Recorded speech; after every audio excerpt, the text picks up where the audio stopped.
నా పేరు వడ్డాది వెంకటలక్ష్మి సార్. అయితే అదే బాత్రూమ్కి అడుగుతాం సార్. మాకు వచ్చి 7 నెలల నుంచి జీతాలు ఇవ్వట్లేదు. ఇస్తానన్నాడు 12వ నెల 10వ తారీఖు ఇస్తానమ్మా, మొత్తం క్లియర్ చేస్తానని ఇప్పుడు ఇవ్వలేదు. ఆఫీస్కి వెళ్ళి నీ కాలు పట్టుకుంటాను సార్ అన్నా కూడా డబ్బులు ఇవ్వలేదు సార్. ఒక 5,000 ఇవ్వండి, ఇల్లుగల్ ఆయన వచ్చి తాళాలు వేసేసారు, వాళ్ళు ఒక్క నెల అద్దె ఆగరు, అద్దె మీద బతికే వాళ్ళంటే ఎక్కడి నుంచి తీసుకురమ్మంటావమ్మా, నా దగ్గర రూపాయి లేదని చెప్పారు. ఆ ప్రవీణ్ సార్ ఏమో ఏంటమ్మా ఆఫీస్ ఉందని పద్దాక ఆఫీసులకు వచ్చేస్తున్నారు, మీరు రావద్దు, మేమే వస్తాము అంటారు సార్, రారు. ఏంటి ఆ బాత్రూమ్లు బాగలేదు, నీళ్ళు వెళ్ళట్లేదన్నా పట్టించుకోడు, అసలు ఏం పట్టించుకోడు సార్. మా జీతాలు ఇచ్చేస్తే మేము మానేద్దామని చూస్తున్నాం సార్. మా జీతాలు మాకు ఇప్పించండి సార్ కలెక్టర్ గారు. మీకు నీ కాలికి 1000 దండాలు, 1 కోటి దండాలు పెడతాం సార్.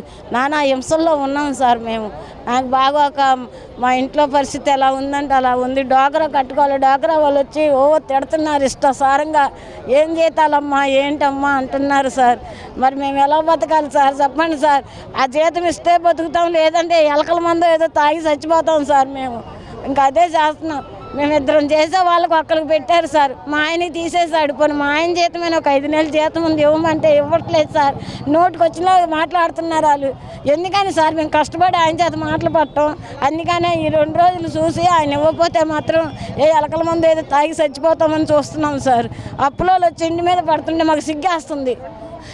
మరి ఆయన సిగ్గేస్తుందో లేదో నాకు తెలియదు. అందరికీ కలిసాం సార్, అందరి దగ్గరికి వెళ్ళాం సార్. ఈ ఒక్క సాయం చేయండి సార్ కలెక్టర్ గారు. ఇదే వదనాలి సార్.